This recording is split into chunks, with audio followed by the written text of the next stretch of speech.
दोस्तों, कई बार हमारा मन इतना बेचैन हो जाता है कि अगर हम इसको एकाग्रित भी करना चाहें तो नहीं कर सकते। मन में अशांति रहती है। पता नहीं कैसे कैसे प्रश्न मन में चलते रहते हैं। मन में उठ रहे इन प्रश्नों को कैसे शांत करें, बेचैनी को कैसे शांत करें, तो इसका हल आपको इस वीडियो में मिल जाएगा। अगर आपका मन भी बेचैन या अशांत रहता है तो ये वीडियो देखने के बाद आपको काफ़ी राहत मिलेगी और आपका मन शांत रहने लगेगा। इस वीडियो में बोध कहानी के द्वारा 4 ऐसी आदतें बताने जा रहे हैं जिनको अपनाकर आप एक अच्छी ज़िंदगी जी सकते हैं और अच्छे कामों में अपना जीवन व्यतीत कर सकते हैं। इसलिए कहानी को पूरा सुनना, तभी आप इस कहानी से कुछ सीख पाएंगे। तो चलिए कहानी शुरू करते हैं। एक बार एक राज्य का राजकुमार गौतम बुद्ध के पास आता है और महात्मा बुद्ध से कहता है कि आप हमेशा कहते रहते हो कि ध्यान करो, लेकिन मेरे लिए तो ध्यान करना बहुत दूर की बात है।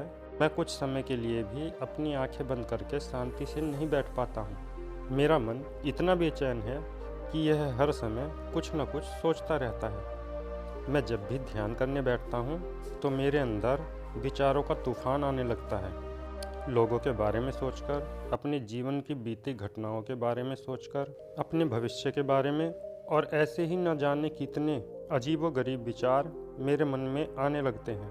मैं इन्हें रोकने की बहुत कोशिश करता हूँ, लेकिन जब मैं इन्हें रोकने में असफल हो जाता हूँ तो ध्यान को तोड़कर बैठ जाता हूँ। इतनी बातें कहने के बाद वह महात्मा बुद्ध की ओर देखता है और कहता है, बुद्ध, आप मेरी इस समस्या का समाधान बताएं। बुद्ध ने कहा, मैं क्या समाधान बता सकता हूँ? सोचो, तुम्हारा ही मन है, लेकिन यह तुम्हें कुछ देर आंखें बंद करके भी नहीं बैठने देता। तुमने इसे कितना आज़ाद कर रखा है। राजकुमार ने कहा, बुद्ध, मैंने बहुत सोचा, लेकिन मुझे अपनी इस समस्या का कोई समाधान नहीं मिला। इसलिए मैं आपकी शरण में आया हूँ। अब आप ही कोई रास्ता दिखाएं। बुद्ध ने कुछ देर तक सोचने के बाद राजकुमार के चेहरे की तरफ बड़े ध्यान से देखा और कहा, ठीक है, तुम ये 4 आदतें छोड़ दो और फिर तुम्हारा मन लगने लगेगा। राजकुमार ध्यान लगाकर बुद्ध की बातें सुनने लगे। पहली आदत, दूसरों के मन को पढ़ना छोड़ दो।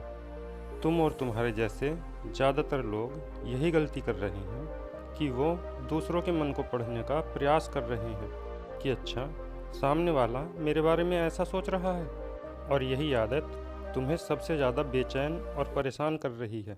ज़्यादातर उत्सवों पर लोग दूसरे के मन की बात को नकारात्मक तरीके से ही पढ़ते हैं। जैसे कि लोग अक्सर सोचते हैं कि दूसरे लोग उनकी तरक्की से जलते हैं, उसे नीचा दिखाना चाहते हैं, उसे पसंद नहीं करते, उसकी मदद नहीं करना चाहते, और ऐसी ही न जाने कितनी नकारात्मक बातें ये लोग दूसरों के प्रति अपने अंदर बिठा लेते हैं। फिर उनके बारे में ही सोचते रहते हैं, उनसे बदला लेने के तरीके सोचते रहते हैं, उन्हें नीचा दिखाने के मौके ढूंढते रहते हैं, और दूसरों के प्रति यही नकारात्मक सोच इन्हें दुखी करती है, और फिर ये लोग बेचैनी महसूस करते हैं। इसलिए दूसरे लोग क्या सोच रहे हैं इसका अनुमान लगाना बंद करो। दूसरे लोगों के विचारों को पढ़ने की कोशिश करना बंद करो। अगर पढ़ना ही है तो खुद के विचारों को पढ़ना शुरू करो कि तुम्हारे अंदर क्या चल रहा है। कहीं तुम नकारात्मक सोच, शिकायत या बुराई करने जैसी आदतों के शिकार तो नहीं हो रहे हो। बुद्ध ने कहा, दूसरी आदत यह सोचना कि अगर असफल हो गए तो लोग हंसेंगे। असफलता पर हंसना तो लोगों का धर्म है, क्योंकि अगर तुम सफल हो जाते हो तो यही वो लोग हैं जो सफल होने पर तुम्हारी तारीफ करेंगे, तुम्हें सम्मान देंगे और तुम पर गर्व करेंगे।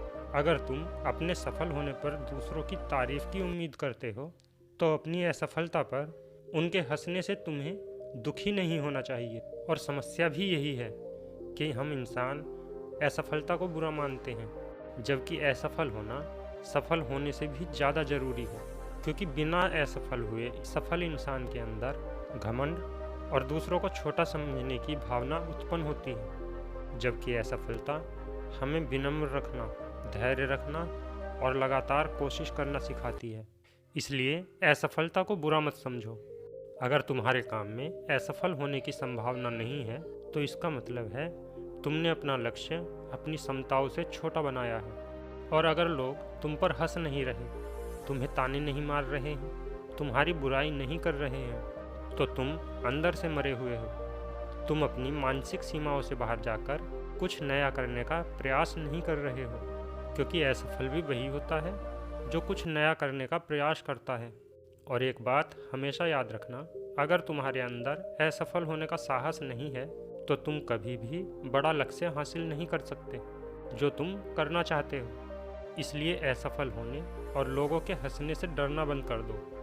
बुद्ध ने आगे कहा, तीसरी आदत, समय को काटना छोड़ दो। लोगों को लगता है कि वो समय को काट रहे हैं, लेकिन असल में समय हर बार उन्हें काट रहा है। लोगों के द्वारा समय को व्यर्थ में बर्बाद करने का एक ही कारण है, और वह यह है कि उन्हें लगता है कि उनके पास बहुत समय है, जबकि सच्चाई यह नहीं है, क्योंकि उनसे पहले वाले लोगों को भी यही लगता था कि उनके पास बहुत समय है, लेकिन उन्हें पता नहीं चल पाया कि समय कब बीत गया और उनका बुलावा आ गया।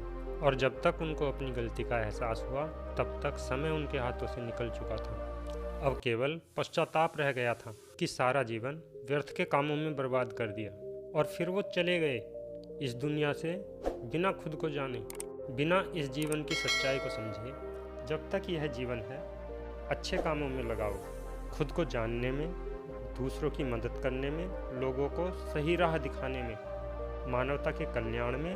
और दूसरी बात, समय को बर्बाद करने में आज तक किसी को भी खुशी नहीं मिली है। समय काटने से तुम्हें एक क्षण के लिए खुशी तो महसूस हो सकती है, लेकिन जब तुम्हें होश आता है और तुम देखते हो कि कितना सारा समय बर्बाद किया जा चुका है, तब तुम्हें खुद पर क्रोध आता है और तुम पश्चाताप के भाव से भर जाते हो। और फिर यही पश्चाताप का भाव तुम्हारे अंदर तनाव पैदा करता है और तुम बेचैन हो जाते हो और लगातार अपनी उस गलती के बारे में सोचते रहते हो।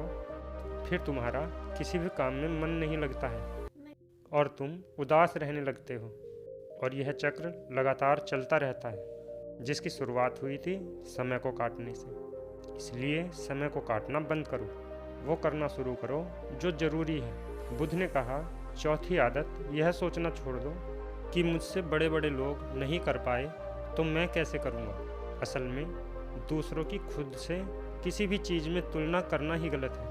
सबकी परिस्थितियाँ अलग हैं, सबकी सोच अलग है। और क्या हुआ, अगर दूसरे नहीं कर पाए तो हो सकता है तुम ही कर जाओगे, क्योंकि अक्सर वही लोग इतिहास रचते हैं जिनसे ज़्यादा उम्मीद नहीं होती। और हो सकता है जिसे तुम बड़ा समझ रहे थे, जिसके लिए तुम सोच रहे थे कि उसने बहुत मेहनत की है, बहुत प्रयास किया है, उसने कभी इतना प्रयास किया ही ना हो, केवल मेहनत करने का दिखावा ही किया हो। क्योंकि ज़्यादातर लोग कभी उतनी मेहनत करते ही नहीं हैं जितनी उन्हें अपने लक्ष्य के प्राप्ति के लिए करनी चाहिए, और दूसरे लोगों के सामने यह दिखाने का प्रयास करते रहते हैं कि मैंने तो बहुत मेहनत की थी, मेरी तो किस्मत ही खराब थी। और यही वो लोग हैं जो दूसरों की बातों ही बातों में कहते हैं कि जब इतनी मेहनत करने के बाद मैं सफल नहीं हो पाया तो तुम कैसे हो जाओगे। लेकिन अंदर ही अंदर वह इस बात को जानते हैं कि उन्होंने कभी इतनी कोशिश नहीं की थी जितनी उन्हें करनी चाहिए थी। ये बस दूसरों की नज़रों में अपनी इज्जत बचाने के लिए और इस डर से कि कहीं दूसरा व्यक्ति इनसे आगे ना निकल जाए, यह अपने अधूरे प्रयास से घबराते रहते हैं और दूसरों को डराते रहते हैं कि जब मैं नहीं कर पाया तो तुम कैसे कर पाओगे। इसलिए कभी दूसरे असफल व्यक्ति को देखकर ये सोचना छोड़ दो कि तुम भी असफल हो जाओगे। तुम बस अपना सर्वश्रेष्ठ प्रयास करो और बाकी सब समय पर छोड़ दो। बुद्ध ने आगे कहा, अगर तुमने ये 4 आदतें छोड़ दी तो तुम्हारा मन एकदम शांत हो जाएगा और फिर तुम जहाँ चाहो वहाँ अपना मन लगा। इतना कहकर बुद्ध मौन हो गए और राजकुमार को भी अब समझ आ चुका था कि उसे क्या करना है। उसने मन ही मन उन 4 आदतों को छोड़ने का निश्चय किया और बुद्ध का धन्यवाद कर वहाँ से चला गया। दोस्तों, इस कहानी से हमें यह शिक्षा मिलती है कि हमें यह नहीं सोचना चाहिए कि लोग मेरे बारे में क्या सोच रहे हैं। अगर मैं कोई काम करता हूँ तो लोग उस काम को लेकर हंसेंगे।